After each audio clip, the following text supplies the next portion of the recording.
Talking about the birth of Christ. We're talking about the holiday of Christmas as the birth of Christ. And we are discovering the importance of the day, if it's necessary for us to celebrate the day or not, because after all, what has happened is people see this as this is their favorite time of year. It's a season of giving, spreading love, joy, cheer. The church, seems like every year they have a fight to keep Christ in Christmas. But I want to pose a question to you. Was Christ ever in Christmas?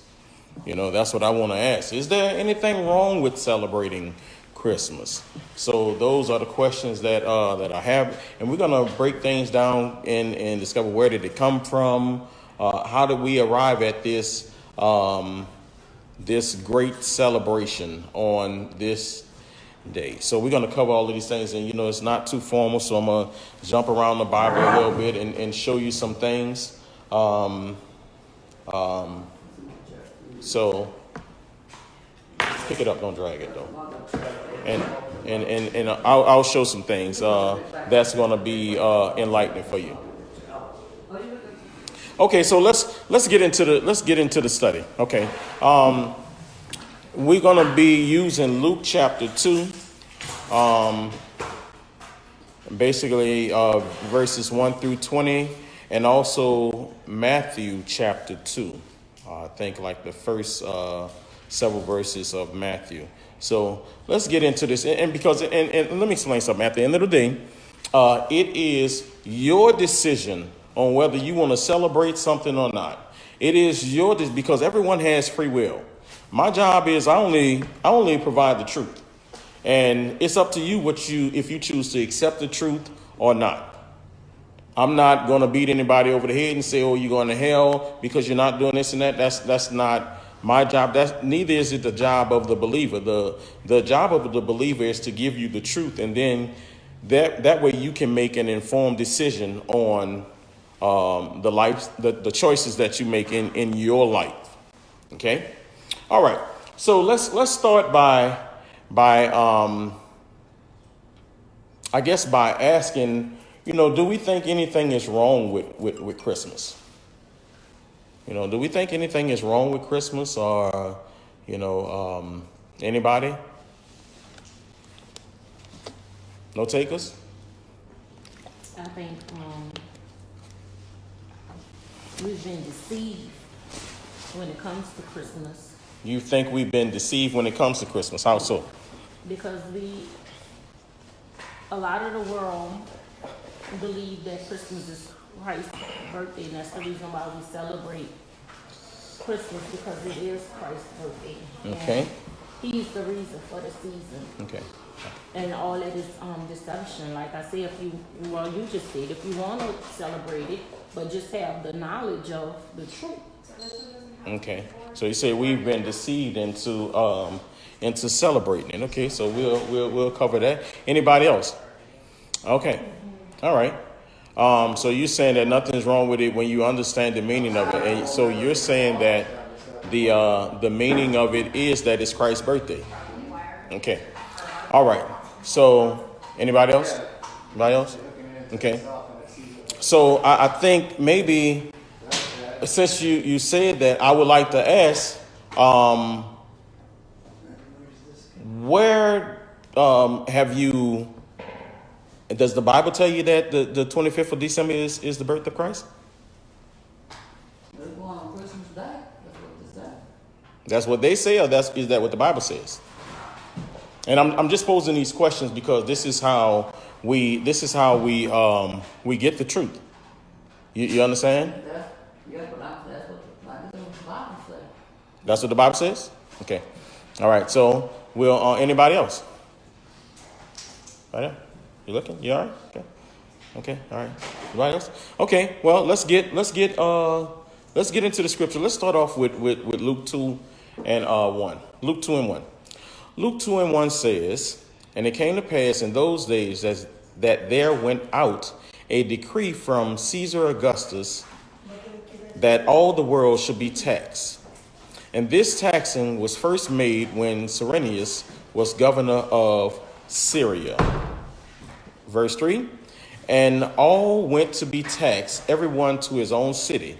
And Joseph went up from Galilee, out of the city of Nazareth into Judea, unto the city of David, which is called Bethlehem, because he was of the house and lineage of David, to be taxed with Mary, his espoused wife, being great with child.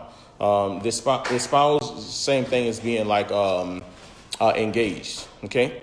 Verse 6 says, and so it was that while they were there, the days were accomplished that she should be delivered. And she brought forth her firstborn son and wrapped him in swaddling cloths and laid him in a manger, because there was no room for them in the inn. Okay, so this tells us that Christ was born, and they laid him in what? He laid him in a manger. Okay, but we're not seeing a date yet. Okay, all right, y'all with me? Because as we read, we wanna really understand. You know, we don't want to add anything to the scriptures. We want to let the scriptures speak for themselves. Because the Bible said, let God be true and every man a lie. Right. Okay?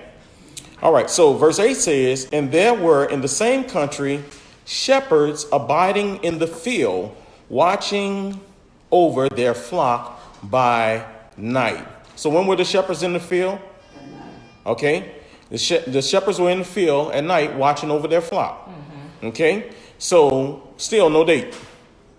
Right? No date, but we see that Jesus was in the manger, and we see that the shepherds were in the field. Okay? Now, let me ask you a question. See, because sometimes it is necessary to have an understanding of other things as well, so that you can get a better understanding. If it was Christmas, okay?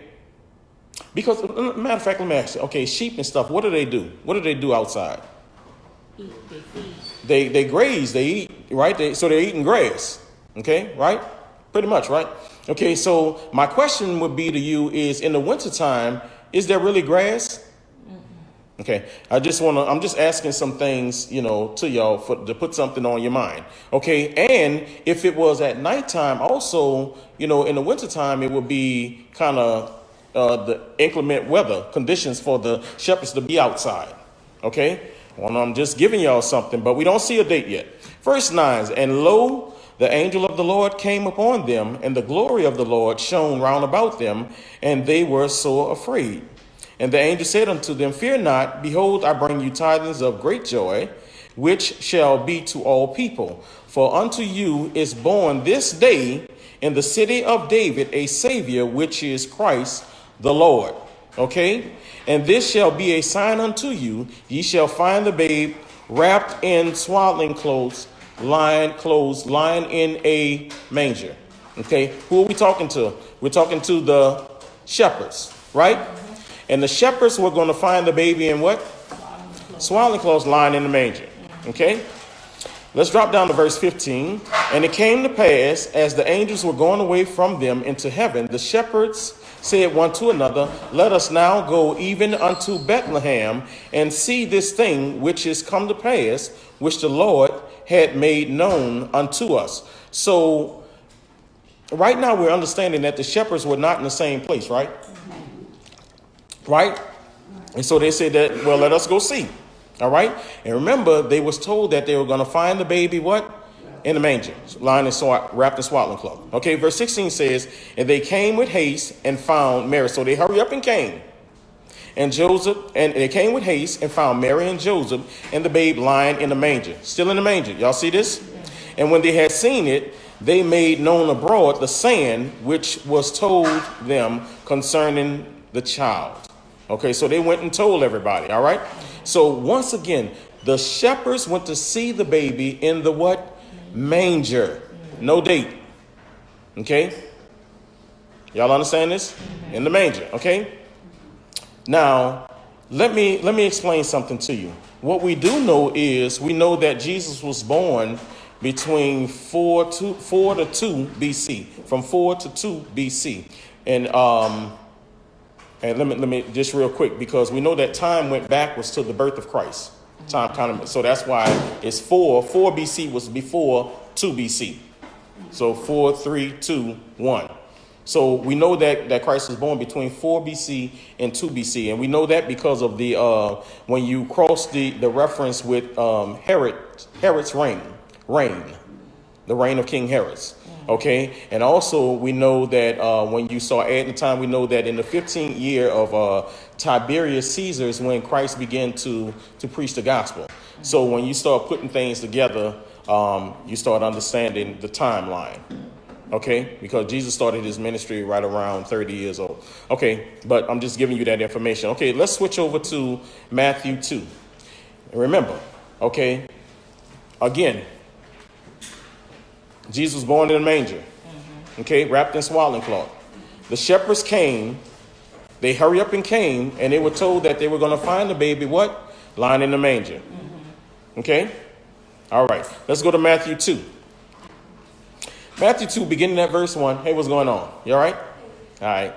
Matthew 2, beginning at verse 1 says, Now when Jesus was born in Bethlehem of Judaea, in the days of Herod the king, behold, there came wise men from the east to Jerusalem. So now we're going to deal with a different people, right? So the shepherds were in the field, right, at night. And they hurry up and went and found Jesus in the manger. Okay. Now the wise men are coming from where? Where the wise men coming from? Now when Jesus was born in Bethlehem of Judaea, in the days of Herod the king, behold, there came wise men from the east to Jerusalem. From the east to Jerusalem. Okay. I want y'all to really pay attention to this, because I want you to see what's going on. Okay, now we're dealing with the wise men. They're coming from the east to Jerusalem. Now, let me explain something. Let's put a pause on this so we can understand who the wise men were. The wise men were the magi. Okay, and these people were like the Babylonians, the Chaldeans, from Mede, from Persia. And what they did is they were stargazers. They were astrologers. Okay. Y'all understand this? They interpreted dreams. They did all of these things based on the stars and stuff. This is what they believed in. Are y'all understanding this? So this means that the wise men were not people of God. Okay? Y'all understanding this? They were astrologers. Okay? And they came to see Jesus. All right? Now watch this. Verse 2 says, they came saying, Where is he that is born King of the Jews? For we have what? Seen his star in the east, and are come to worship him. Okay? They said that they came based on what? The star. So nobody told them anything. They saw the signs in heaven. They saw the star, because remember, they were astrologers. This is what they paid attention to. Okay, and they said, we saw his star in the east, and are come to worship him. And verse 3 says, when Herod the king heard these things, he was troubled, and all Jerusalem with him. Okay, let's put a pause there again. Because I remember coming up in church where we had the Christmas plays, and how many wise men were in the play? Three. Why is there 3 wise men? Because it was 3 gifts. Because it was 3 gifts. Yeah. Gold, frankincense, and myrrh. However, it was more than wise men, because notice it says right here that King Herod and all of Jerusalem were afraid. Understand this, people? They wouldn't have been afraid of 3 people, because first of all, you're coming into their territory. So if you come into my house, I have no reason to be afraid of you. Can guess what? I can get you out of my house. You understand? But this was a movement that came. Okay? Y'all understand this? This was a move. This was a bunch of people that came, because you have to understand that in the time that he was born, when they say they saw his star, this was a happening that had never happened before. But by them studying the stars, studying the planets, it predicted what was to come. A new king. That's right. It predicted a royal birth. Okay, y'all understanding this? Okay, it said we have seen his stars in his star in the east. Okay, now let's put a pause there again. Let me explain something to you.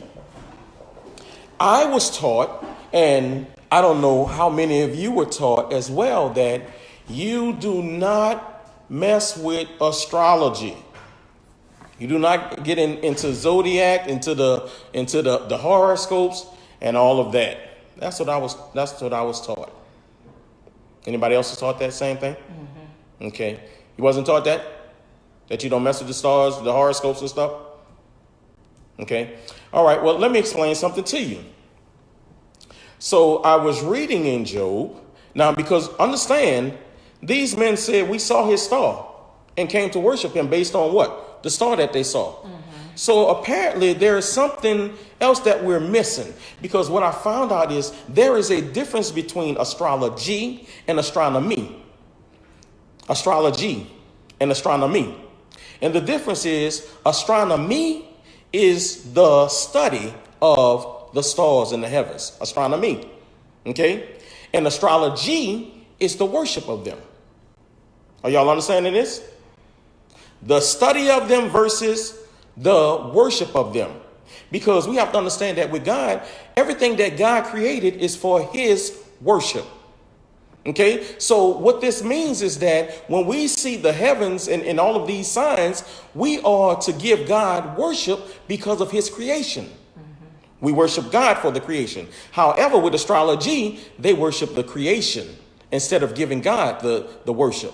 Do y'all see the difference between astrology and astronomy? Okay, y'all understand this? Now here's what you do. Like I said, I use the Bible to explain this because, in Job, God asked Job, hey, can you make the Mazareth come forth in this season? And the Mazareth mean the zodiac. So God said, can you make the zodiac come forth in their season? So there has to be something there. Now, let's go to Genesis 1. Put a pause there. Let's go to Genesis 1. Let me show you something in Genesis 1. When God begins to give you the meaning and purpose of the stars and stuff. Genesis 1, verses 14 to 19, I guess. So this is what God created on the fourth day. Okay? Genesis 1 and 14 says, and God said, let there be lights in the firmament of the heaven to divide the day from the night. So the light was to divide the day from the night. Okay. And let them be here it is, for signs and for seasons, for days and for years. So wait a minute. So God is saying that the purpose of the lights is for signs and for seasons. So what God is saying, everybody knows what a sign is. When you say, give me a sign, okay, give me something to prove something. You see? So God is saying, okay, let them be for signs and for seasons. So God is saying that the lights that I've created is to give you a sign of something.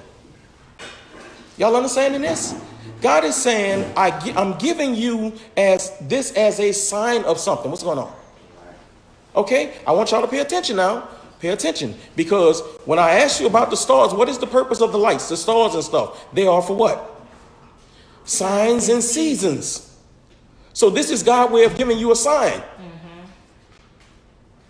Y'all see this, right? Because what I want to do is I want to give you the truth. Because like I said, at the end of the day, you have to make your own decision.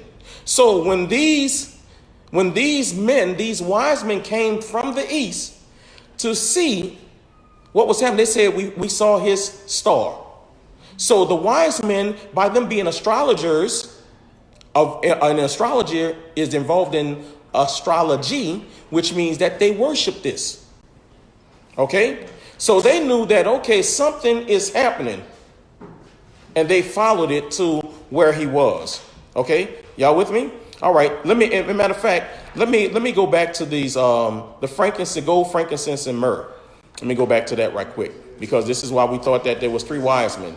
But no, these are the three gifts that they made. Because when we go to Isaiah 60:6, it tells us that these are gifts for a king. You always gave a king gold. Okay, y'all understand that? You always gave a king what? Gold. Isaiah 60:6 says, the multitude of camels shall cover thee, and the dromedaries of Midian and Ephah, all they from Sheba shall come. They shall bring gold and incense, and they shall shew forth the praises of the Lord. So, because we have to understand this, that all of this was already predicted in the Old Testament. The Old Testament had predicted the birth of Christ. Are y'all understanding? Mm-hmm. But still, we see, know what? We don't see a date. Okay, the only reason why we know the year is because we cross-reference it with the reign of King Herod and Tiberius. Y'all understanding this? Mm-hmm. Y'all with me? Okay, so this is why it was a misunderstanding to say that there were three wise men. That was a misunderstanding. The Bible does not say three. It says three gifts. You see? Go ahead. Question. I have a question. So is reading astrology good? She said no. Right? It's not for us to do. Okay. Astrology, once again, astrology is the worship of the stars in the heavens and stuff. So you're not supposed to be involved in the worship of them, because what when you think about astrology and the zodiacs and stuff and horoscope, what do? They use it to predict the future. You see what I'm saying? This bypasses God. This is why it is not to be worshiped. God says, okay, no, I'm giving you this as a sign, but when you see the signs and the miracles and these great wonders, you are to give me the worship, not get involved in worship in that. Okay, go ahead. So we are not to read them daily and govern our lives. That's right. Because if you're governing your life for it, then you're bypassing God. Mm-hmm. You're predicting your life, or you're basing your life based on what the stars say, what the horoscopes say. Okay, well, this person and this person is to be together. This person not to be together. Oh, I'm going to be lucky, or this and that. No, that's not what you're supposed to be doing. And we have to understand that the enemy will always take the things of God and pollute it, manipulate it a little bit, put a twist on it so that he can get the worship. So the stars tell a story leading us to Christ, not a That's story right. to lead our life. Right. So let me tell you this. I didn't want to say this because I didn't want, this might be too deep for you. So guess what? Hear this and let it go if it's too much for you.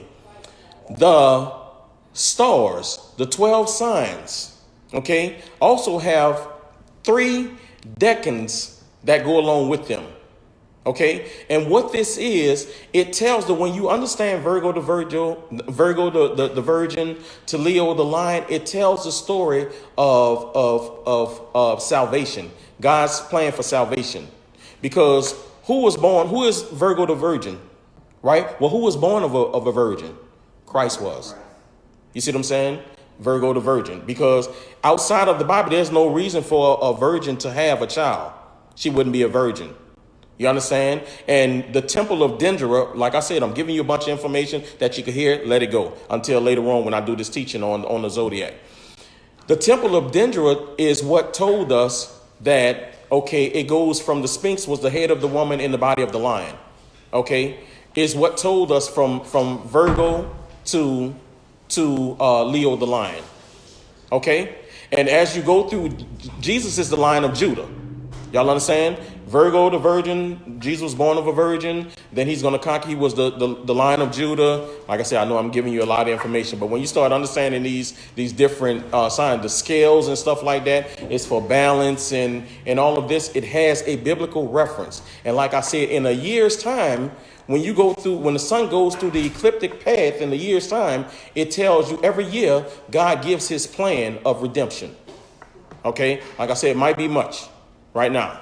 But like I said, just hold on to it. At least you heard it. So when we do this study on the zodiac and stuff like that, we can start matching this up and it'll all make sense then. Okay, let's get back to this. Okay, we're back to Matthew 2. Now, just to recap, the shepherds were told that they will find Jesus in what? In the manger. Okay, and they hurried up and went there. Okay, now we're dealing with the wise men who came from the what? From the east. Okay. So this means that the wise men journey, you should understand that their journey was what? Longer. Okay. Because I want you to understand this. Also in the plays that I was a part of as a child, we had the wise men and the shepherds and the wise men both met Jesus in the manger. You see what I'm saying? That's what so I was led to believe that. I thought that, okay, it all happened at the same time. However, let's read what the scripture says. Matthew 2:11 says, and when they came, we're talking about the wise men now. Notice what has happened. And when, Matthew 2:11, and when they were come into the what? House, they saw the young child with Mary, his mother, and fell down and worshipped him. And when they had opened their treasures, they presented unto him gifts of gold, frankincense, and myrrh. Okay, now I need you to understand that now we've gone from the manger, which is where the shepherds saw Jesus at, right? To now they're in a what? Verse 2 and 11. They're in a house. I need y'all to pay attention to this. See, because this is important. Now they're in the house. So that means that some time has passed. Plus them coming from the east. Now, I want y'all to understand this. Back then, it wasn't as it is today. We have cars. We have all type of methods of transportation. They didn't. You know, they had horses and stuff like that. Was the fastest way that they could travel. However, they were coming from the east. Some time has passed for them to get to marrying them, and now they're in the house. So it was not in the same place. Please understand that. Okay? Y'all understand this? But once again, guess what? You don't see a date. Because now the date would have changed by the time they got there.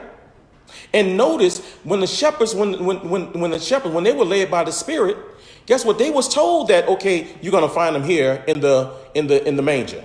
However, these wise men from the east that studied the stars, they were never told that they were going to find. They just knew by the pattern of what was happening that, okay, he's there and we're going to follow the stars to get to him. Okay?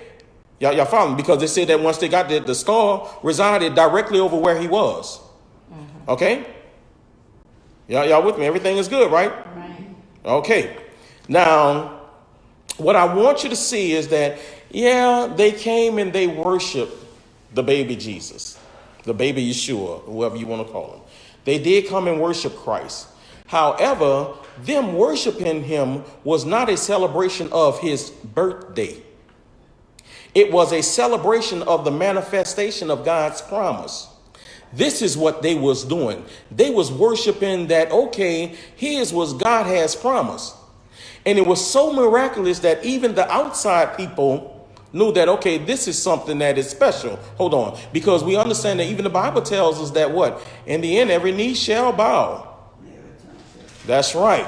You see what I'm saying? So this was the outsiders coming in saying, okay, this is a miraculous birth. This is a royal birth. This is the birth of a king. We have to come and pay homage. Okay, what were you about to say? And we know the wise men wasn't really believers, right? That's right. So what they were amazed at, their work wasn't in vain. All the years of studying the stars, it wasn't in vain, because now they see what they've been looking at. That's right. It came to pass. That's right. So y'all understand? Yeah, and that was the most amazing thing. Yeah. That guess what? Like you said, this is what we've been looking for, and guess what? It has happened. Because okay, Paul, since you brought that up, let me explain something to you.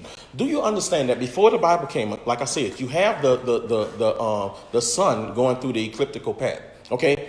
However, we know that God told His people the story of redemption. Okay, these great men had the story of redemption. How do we know this? Because when you think about this, when you look up in the zodiac at the Virgo constellation, it doesn't look like a woman holding a child. Y'all understand that? You don't see a woman holding a child. See what it is? It's the story that went along with it that allows them to see and recognize the pattern. And now I have a story to go with that pattern. See, and let me give you people that want to talk about Horus and all of these other of Egypt and all of this, how they came along first. Let me explain something to you. They knew the story. They knew the study of the stars and stuff. So what they did is they tried to create a savior to fit the story. You see? And this is why when you ask people about Horus being born of a virgin, there's no reason for him to be born of a virgin because they don't know that part. They just think that it's superficial enough to say born of a virgin. Okay, Horus is born of a virgin. Jesus born of a virgin. He copied it from Horus. See, this is why you have to know the truth. Yeah, question. I was studying something that said Nimrod was born on the day. Nimrod was what? Born on the day that they try to say is Christ's birthday. I don't know. Now, Baal. yeah, well, you know, Baal. All of these are idioms and stuff like that, nicknames for Satan. Yeah. You see what I'm saying? But what we're going to understand is we're going to see Satan's involvement in it. Because I was sharing with Solana yesterday that Nimrod is when they talk about the prince that shall come, Nimrod was the first example of Satan. Because God had given him the power and he used the power to rule and corrupt the people.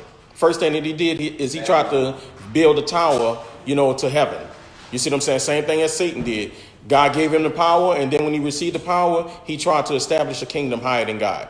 Okay, so just hold on to that. Okay, so once again, the celebration, them coming to worship Christ, was not about his birthday, but about the promise of God. So that's why they came, and that's why they brought gifts and did all of that they did. Okay, now what I want to get you to understand is one important thing. There is no examples of God's people celebrating their birthday in the Bible. There is no example of God's people celebrating a birthday in the Bible. In fact, there is two mentions of birthday in the Bible. And there's an extra mention that is maybe it is, maybe it isn't. However, let me show you the two mentions. The first mention is that and neither of them were God's people. Okay, so in Genesis 40 and 20, we're dealing with Pharaoh. In Genesis 40 and 20, it says, and it came to pass the third day, which was Pharaoh's birthday, that he made a feast unto all his servants, and he lifted up the head of the chief butler and of the chief baker among his servants. So this is mentioning the birthday of who? Pharaoh. Okay, and depending on how profound you've studied the Bible, how well in depth you are of the Bible, you know that Pharaoh represents Satan. Okay, don't let that mess you up. So we're talking about Pharaoh, who is not a person of God. He was over Egypt, was celebrating his birthday. Okay, now let's go to Matthew 14 and 6. And we're going to talk about Herod's birthday. Matthew 14 and 6. But when Herod's birthday was kept, the daughter of Herodias danced before them and pleased Herod. So Herod was not a person of God, one of God's people either. So we're dealing with the outside people celebrating birthday. Okay, now these are the only two mentions of birthday in the Bible. Now, I said that there was a third one that's kind of, you can say that, oh, maybe it is, maybe it isn't. Okay, and that when we go to Job 1 4 and 5. Job chapter 1, 4 and 5, and it says, Job is going to talk about his sons and daughters. Okay, and it says, and his sons went and feasted in their houses, every one his day, and sent and called for their three sisters to eat and to drink with them. And it was so when the days of their feasting were gone about, and Job sent and sanctified them, and rose up early in the morning, and offered burnt offerings according to the number of them all. For Job said, it may be that my sons have sinned and cursed God in their heart.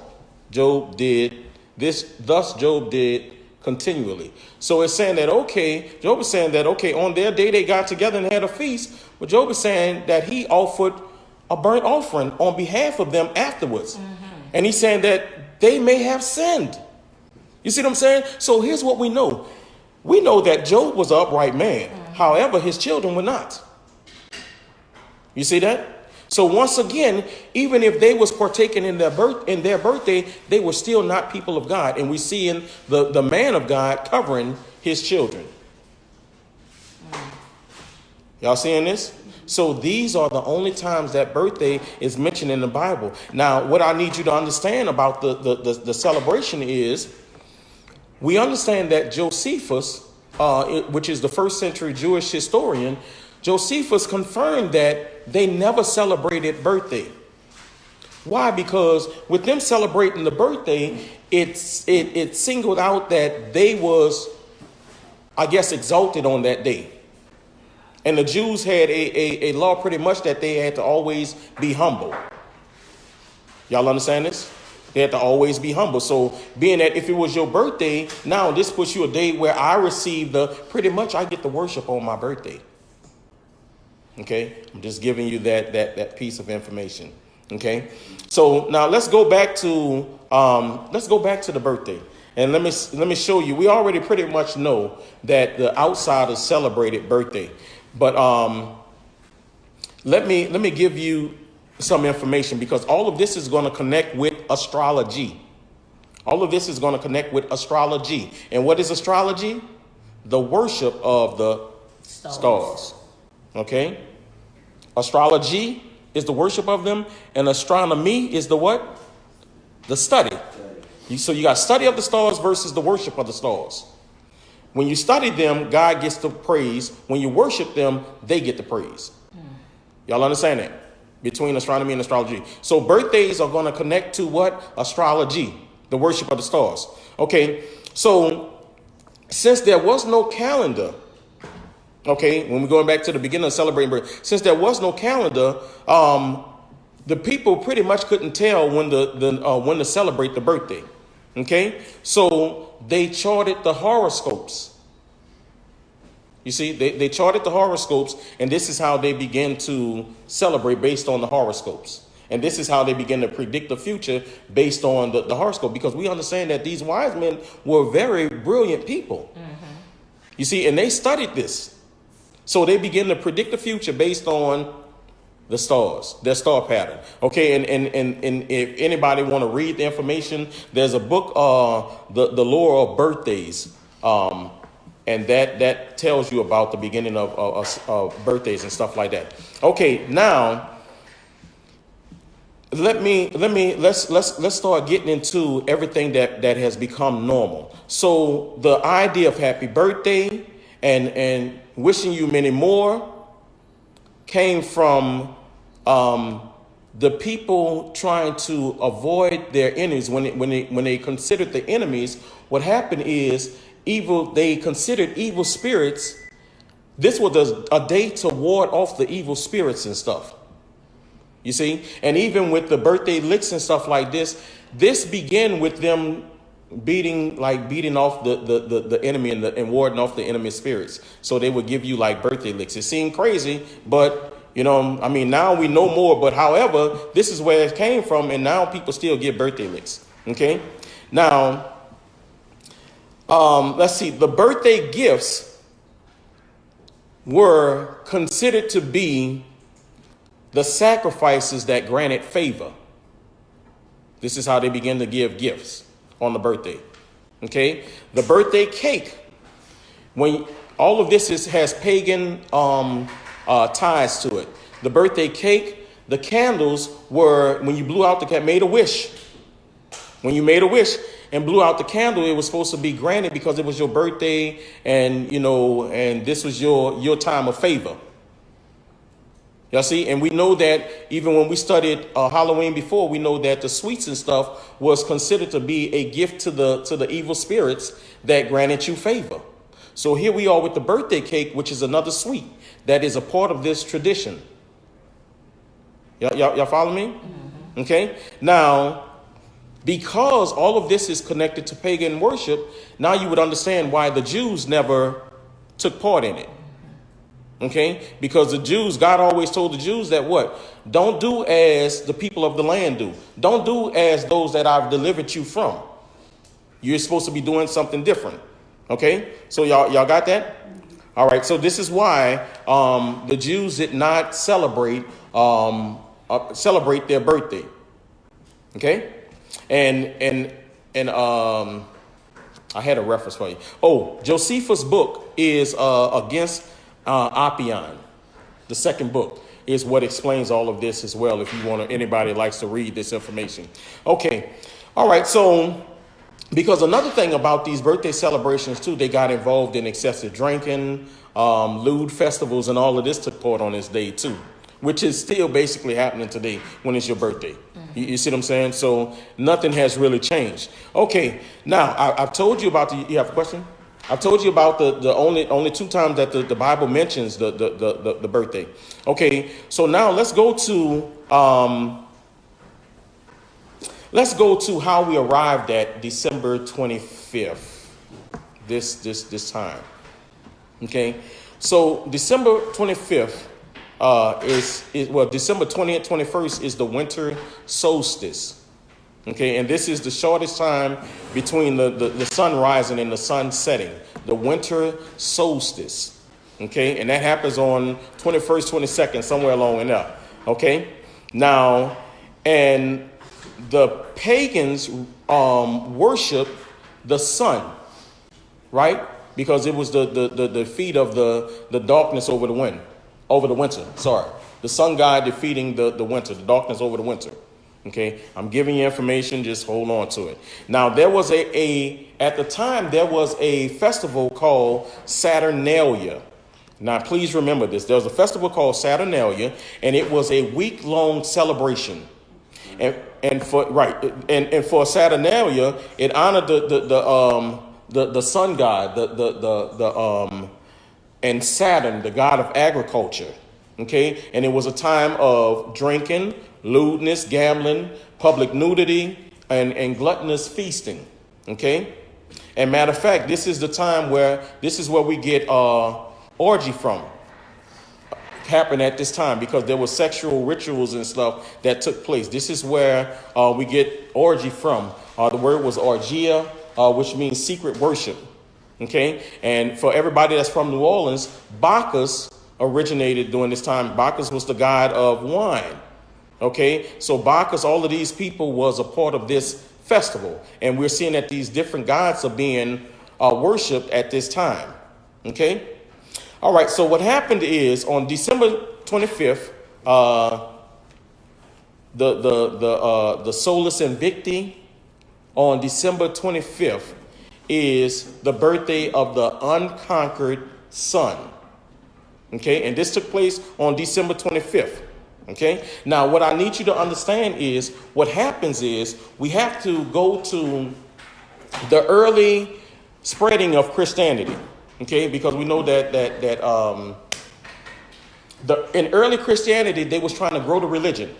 Okay, so what happened is the church went out and got these people that was involved in these pagan festivals and said, okay, convert to Christianity. Okay. And they wanted, we're going to convert to Christianity. Can we still celebrate these festivals? And church said, yes, you can continue to celebrate these festivals. So what happened is the early church converts these people, these pagans, to Christianity and allowed them to continue celebrating Saturnalia, right? But then what happened later on is they tried to Christianize it. So instead of it being Saturnalia, it became the birth of Christ. Okay? Now, remember I said that the early church, the Jews, they never celebrated Christmas. They never celebrated birthdays. The first time that Christmas was celebrated was in 336. So this means 300 years after the death of Christ, death and resurrection of Christ, is when they celebrated it for the first time. That should let you know something, that they wasn't celebrating it at all. But however, the church has an issue with, because when we start dealing with the Roman Catholic Church, when we start dealing with, trying to think of his name is escaping me right now, with the Council of Nicaea. What's his name? Constantine. Constantine was the first Christian emperor. Okay? He was the one that made pretty much that introduced Christianity to the Roman state and made it the state religion. Okay, and that was in 325 when he had the Council of Nicaea. Okay, so now we're celebrating Christmas and we're making it be the birth of Christ. You see, so we've taken this event that was the pagans were celebrating in drunkenness, lewdness, all things that are the opposite of God, that God requires of you. And we've Christianized it and made it be, okay, we're going to celebrate Christ's birthday here. And the amazing thing is, as late as 448 AD, they were still celebrating Saturnalia. So that means 100 and something years later, the Christians were still celebrating that Roman festival. Are y'all understanding this? Y'all with me? Okay, so what we have to understand is I want to explain this to you. At no point can you ever take something and put God in it. That's not the way God operates. God said, no, I'm going to give you what you are to celebrate. And then you celebrate it because that's how he gets to worship. If you take something and put God in it, he's not in it. Mm-hmm. That's you doing that. That's like buying a car and say, okay, I'm going to dedicate this car to God. So every Sunday, my church is going to be, I'm going to get up and work and wash my car and make sure my car is clean and stuff. You know what I'm saying? I mean, and that may be silly, but your worship becomes anything that you constantly on a esteem above everything else. That is what you're worshiping. Okay? Now, let me explain this because I want you to see the enemy's part in this. When you start dealing with the winter solstice, okay, let me explain all of the gods that birthday are somewhere around the 25th. You have Saturn. Okay, the Greek, the son of Uranus. Okay, you have Ops, which is Mother Earth, the goddess of plenty. You have Sol Invicta, the sun god. You have the god of Storben, of harvest grain, Consus. You have Juventus, the goddess of the young manhood. You have Janus, which is where we get January from. Okay, the solar god of daybreak, the creator god. Okay, you have Bacchus, the wine god. Okay, all of this, and you have Mithra, the pagan sun god, Mithra. All of these were around December 25th. So what I'm getting you to see is when you start to understand the enemy's cleverness of it, he's getting the worship on that day. No matter how or what you believe at that time, whatever gods you want to worship on that day, he's getting the worship. And what we know by our studying is from where the shepherds saw Jesus in the manger and where the wise men that came from the east that traveled from a longer distance, greater distance, came to see the baby Jesus was two different places. Mm-hmm. You see, it was two different places. And we know by the shepherds being in the field at night that it wasn't in the winter time. You see, because the sheep and stuff were grazing. You follow me? So we know that, okay, once again, there was no date. When you understand there was no date given, and also when you understand that the Jews did not celebrate birthday, we can start canceling the idea of Christmas, but just hold on to that. So hold on to that. Now, let me give you some amazing things about Christmas. Like I said, the first time Christmas was celebrated it was in the year 336. Now, when we go to further on, let's fast forward 1,000 years. When the when the Puritans came to America, they had views when it came down. They had strong religious views when it came down to Christmas and Easter. They didn't celebrate them. When it came down to Christmas and Easter, they didn't celebrate it. In fact, they said that the only holiday was the Sabbath. So this is what they celebrated. Now, when you get to 1645, Christmas was eliminated as a national holiday in 1645. Okay, and of course it was a slow process. By 1659, it was totally gone. So in 14 years, they wasn't celebrating Christmas at all. Okay, the early colonists. Okay. However, in 1836, so we're going to fast forward 100 and something years, 1836, Alabama became the first state to declare Christmas a public holiday. Alabama became the first state to declare Christmas a public holiday in 1836. Okay. And President Ulysses Grant in 1870 made it a holiday for everybody. Are y'all understanding this? See, because here's what we need to understand. There are so many things that we don't know the ordination of it, right? But hey, it was given to us, like Netta said, it was given to us, and we just pick it up and roll with it. You see what I'm saying? But what happens is, and we make it be the truth. Why? Because I grew up with this. And nobody wants to be wrong. Let's say that. So I don't want to say that, okay, I'm 40 years old, that I've been wrong all of this time. Plus, I'm going to find out, okay, you know what? How can I justify this?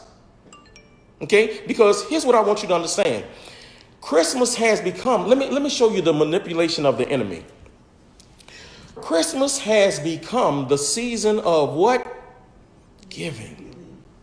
It's all about love. I want you to think about a person can struggle for all year, long as they don't struggle at Christmas time.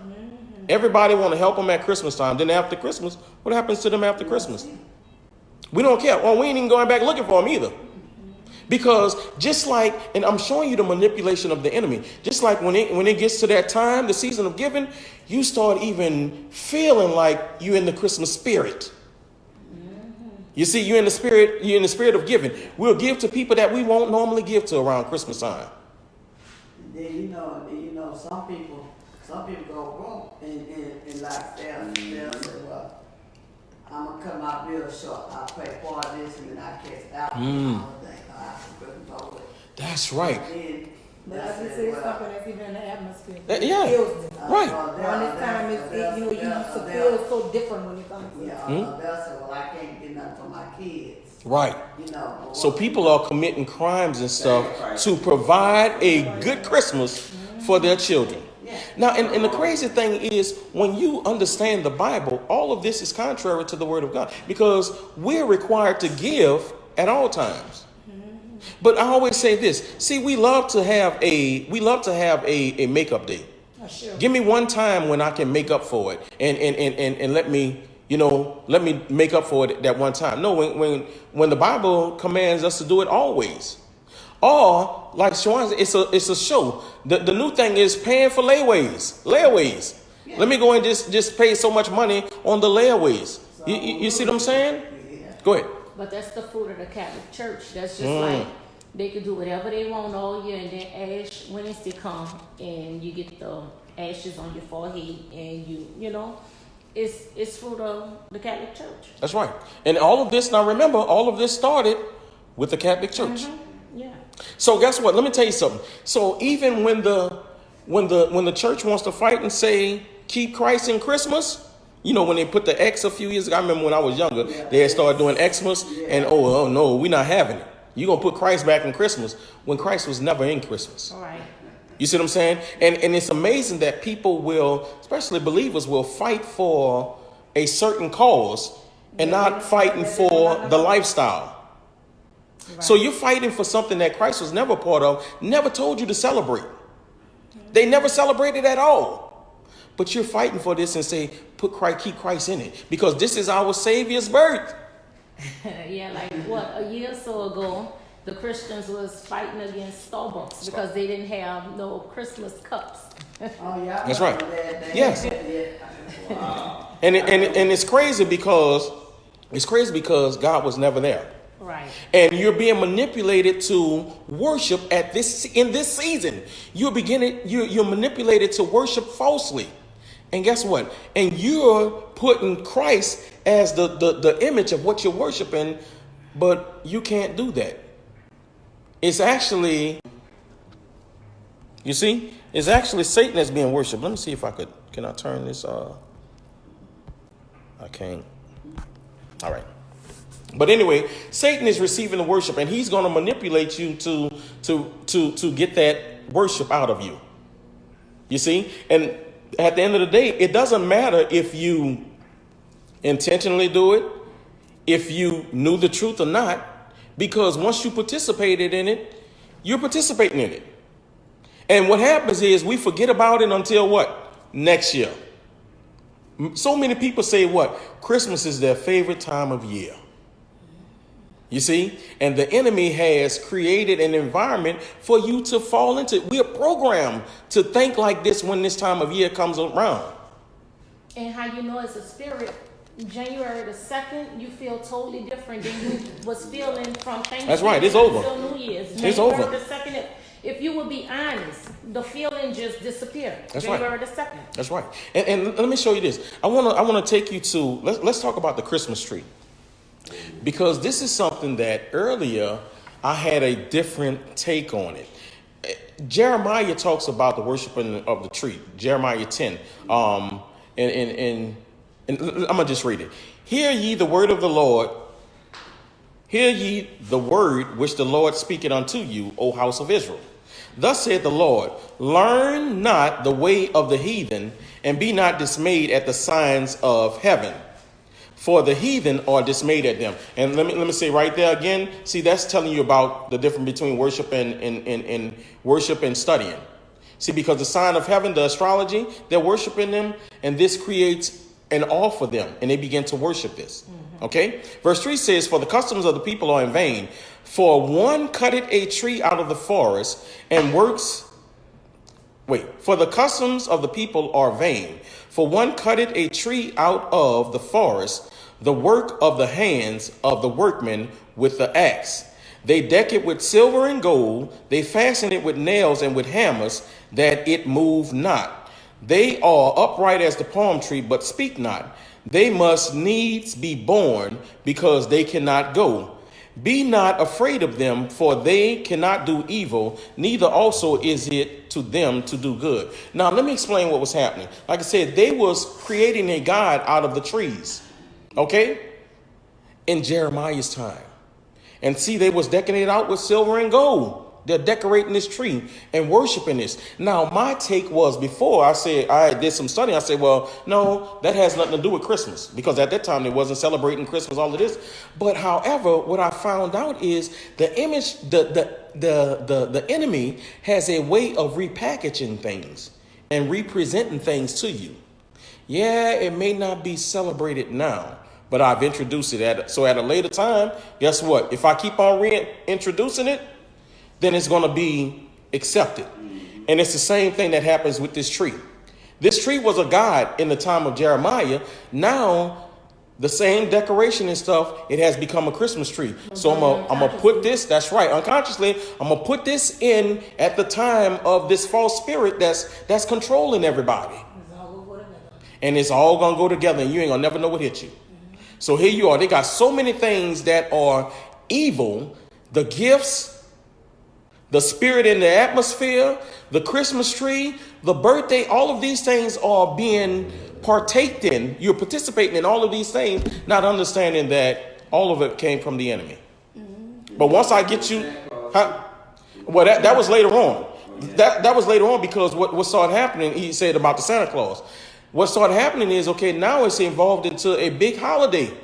This is a big money day now, because like I said, you gotta buy gifts, toys and bikes, baby dolls every year, vehicles now. You see what I'm saying? All of this has to happen around this day. You gotta buy something because it's Jesus' birthday. But the crazy thing is, most people don't even go to church on that day.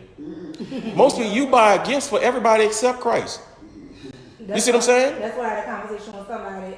They was like, well, if it was his birthday or whatever, well, why that day, like you say, you don't use it to just worship him? Right. Why buy gifts? Why just stay inside and read and just pray all day and just worship him? Because it's his day. Because you can't give him no gift. Right. So the only gift that he asks us to do is worship him.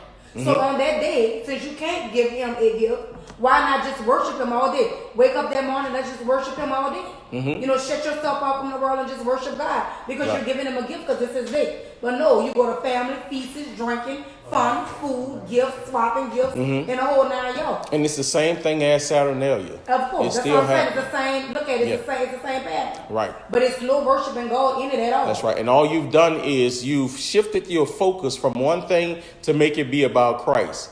But you're doing everything that you're doing is really not of Christ. You see what I'm saying? And see, this is why you have to know the difference between what Christ demands and what the enemy, what's all a part of the enemy, what he demands, what he is, and who Christ is. Because you have the fruits of the Spirit, and then the opposite is going to be the things of the enemy. Yeah. So you are producing all of these fruits of the enemy, but you're saying Christ. Go ahead. It's a season of giving and of love, but that's what they say. But crime is on the rise and suicide is on the rise. I was watching the news today where they took a truck and ran it into the Dollar Tree on Lancaster.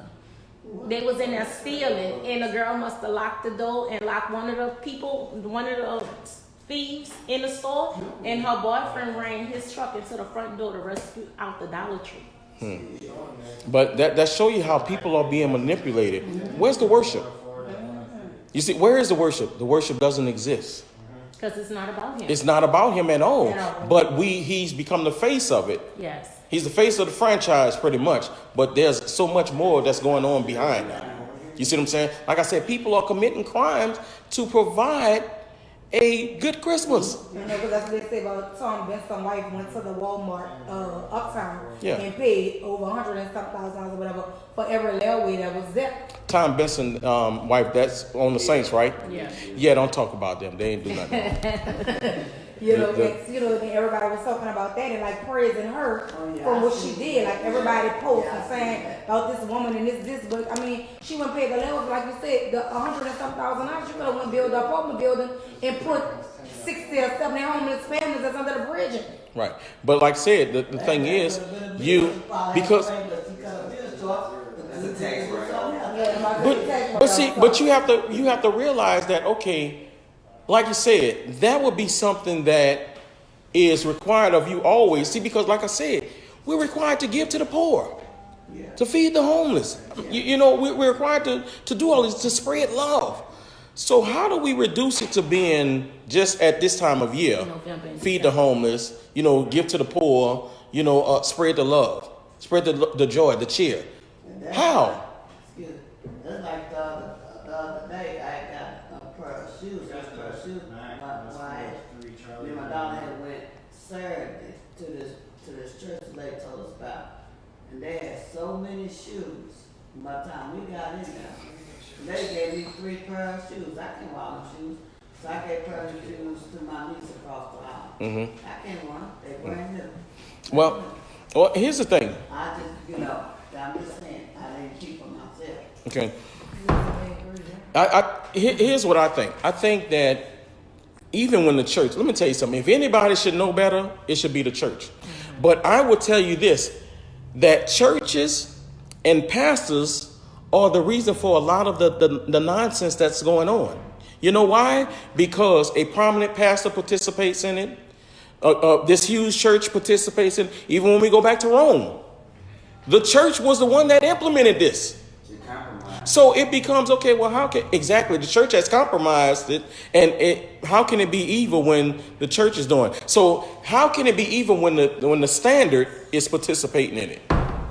You see what I'm saying? That's crazy. This is why you have to know the truth. And then when you ask somebody, like, okay, I'm not going to say your name, but this is why when we ask, where's the date in the Bible? Show me the date in the Bible. And guess what? When we get to that point, it can't be showed in the Bible. You know why? Because it wasn't there. So when you get to the point of, okay, it's not in the Bible, then okay, now we need to visit why we participate in it. How do we get to the point of celebrating? It's not about the tree, it's about who was nailed to the tree. Right. But who said that? Because, like I said, once again, God told you what to celebrate. You see what I'm saying? It ain't about the trees at all. It's about the sacrifice that was made. And as a result of the sacrifice, then your lifestyle becomes a sacrifice. That's what it's about. Ain't no gift you can give for that. Matter of fact, he said present an offering. But you know what? He said present your bodies as a living sacrifice. That is your offering. But you ain't presenting that. However, when you become a part of this false spirit that takes over, you want to use Christ's name. You're willing to fight in the name of Christ. When he said that, how is that possible? How is that possible? When he said, remember his death, and you're coming back. That's right. He said to celebrate the Lord's death, because that's what it's all about. Because when you celebrate the Lord's death, this is what salvation is. It's in his sacrifice. Where's the sacrifice in Christmas? Huh? And then how do you figure you're going to do something once a year? Something that he said do every day. Each and every day of your life. And people get so angry. I mean, they go like you said, they go crazy. Of course. And they don't defend all the time. They defend if you say something about Christmas. It's a problem. Right. Christmas, And most of the people that... candy. What's the big deal? It's just gift. And most of the people that have no idea. These are the ones that have no idea. And they're fighting for it. They don't know what the Bible says. But guess what? I'm willing to defend Christ's birthday. For what reason? And so then there are some people that's going to say, okay, but there's no salvation in not celebrating it. Let me tell you something. Anytime you're disobedient to God, there are consequences for those that being disobedient. Because I was explaining this to somebody the other day. See, people have to understand the reverence of God. Because in the Old Testament, if you went into the presence of God and you wasn't right, you were struck dead. You were killed for entering into his presence unworthily. And it goes back to even the woman at the well when Jesus said, you worship what you know not of. And that's the same thing now, because we want to call it Jesus. And I remember I used to always say, a lot of people worship Satan and call his name Jesus. That's right. Without even knowing it. But wait a minute, listen, because here's what the Bible tells us. The Bible says that the devil, the enemy, is transformed as as light. You see what I'm saying? He's transformed as light. Right? So the enemy will act as if he's God.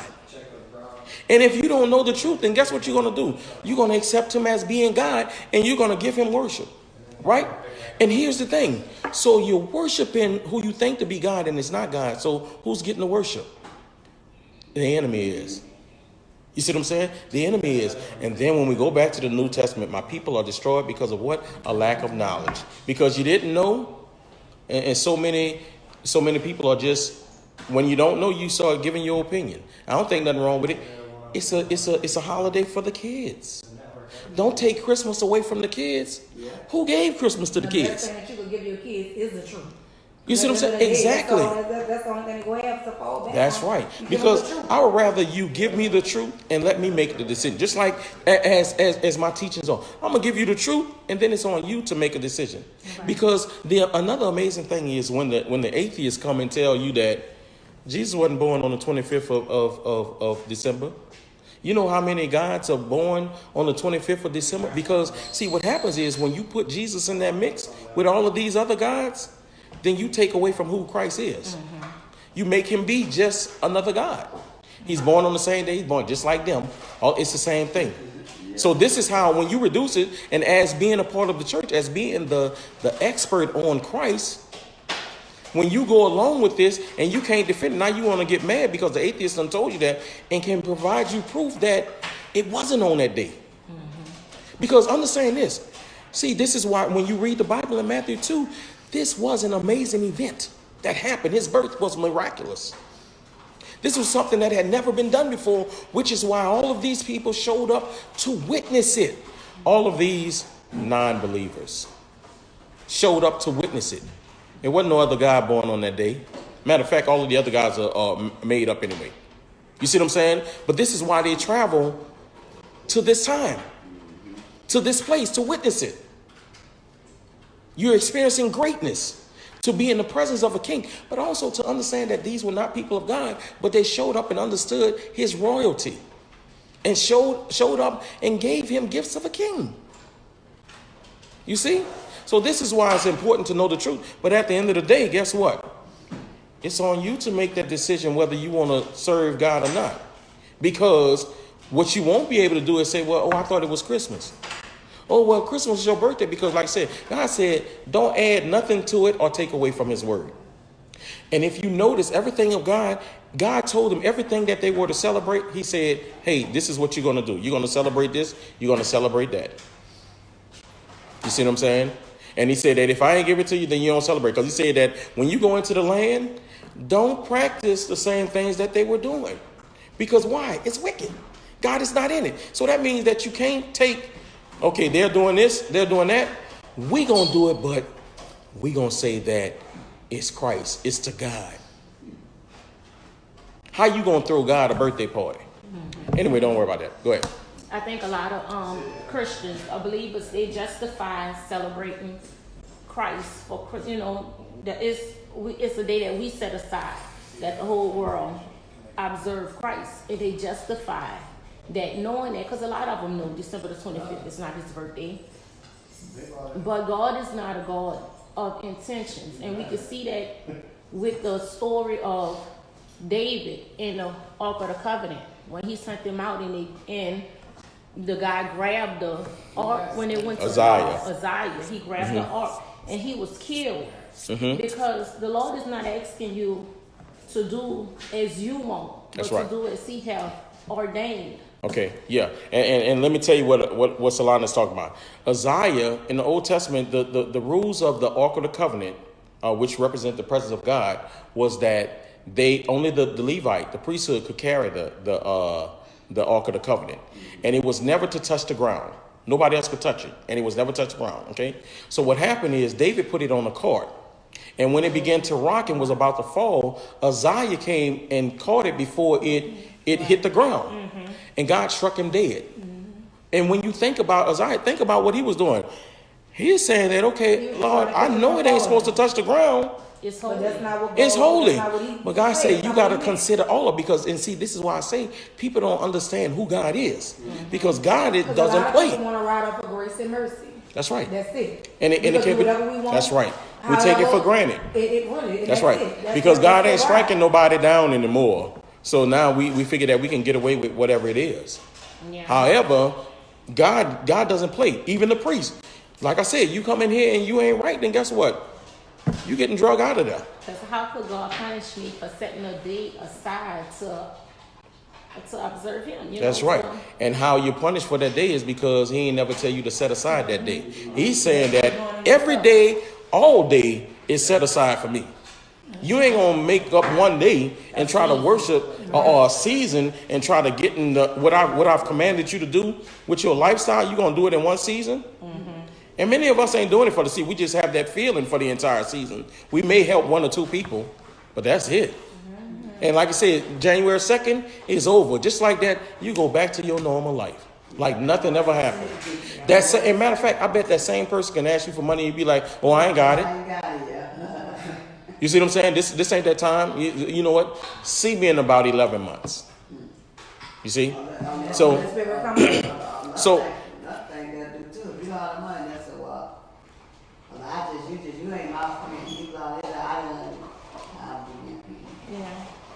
So once again, the thing is, like I said, it's all about, like I said, at the end of the day, the decision is yours. I don't care. I'm just giving you the truth. I'm not going to lose any sleep because you decide that, okay, well, we're going to continue to celebrate Christmas and I ain't depriving my kids. Okay, that's on you. I have nothing to do with that. My job is to give you the truth. You see what I'm saying? And what we have to understand is that the way God operates to say that God always said that, you know what? I'm going to give you what you need first. And then after I give you what you need, I'm going to hold you accountable to it. But also God is saying that if I didn't give it to you, you better not dibble dabble in that. You better not partake in this because I'm not in it. And see, this is why the church, Rome, is so messed up, because the church is going to be the reason for so many people being led astray. So many people are going to be destroyed because of what the church did. And we feed our children lies, and because we say we love them, so we're not going to take Santa from them and we're going to let them have a childhood. But really and truly, You're the enemy That's to right. your child when you lie to them. You're the enemy. That's right. When you don't give a person the truth, then guess what? You're the problem. You tell them from babies don't lie. Then you used to lie to them. That's right. For years. That's right. And I think part of being mature, a great part of maturity is understanding that, you know what, even if I come across that I realize I was wrong with something, then maturity says that, okay, let me go back and correct this wrong. Let me right this wrong. At least let me go back and try to right the wrong and say that, you know, I'm sorry. This is what I thought I knew. Right. But I was wrong. Right. Because here's the thing. I'm not the only one that have access to this information. This is out there. In today's time, you have no reason for not knowing, for being ignorant to anything. Right. It's out there. The Bible said, because you have rejected knowledge, I will reject you and That's your right. children. And the reason why your children are rejected is because they doing the same thing you was doing. That's right. That's Not right. just because he want to reject your children, no, because you planted these That's seeds in your kids, and it's just the lifestyle that they live also. That's right. So, if there are no more questions, I don't think there are any more questions. Did y'all see any questions on here? Because I didn't really pay attention to the live today because it was, they've been telling me it's too hard for me to read the live and teach the study. So, okay, okay, all right, okay, good.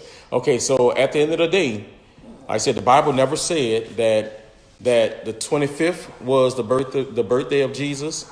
At the end of the day, we see that they was not even celebrating birthdays. The Jewish people were not even celebrating birthdays, and the birth of Christ was celebrated for the first time 300 years after Christ. Then there was a period in history from the 1600s to the 1800s where they had stopped celebrating Christmas even in America.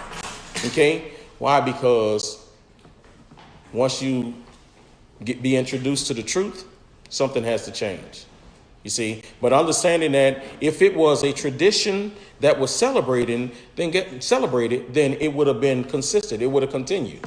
You wouldn't be able to see that start date. And also, please understand this too, that another thing that we have to get rid of is thinking that it was three wise men, because it wasn't three wise men at all.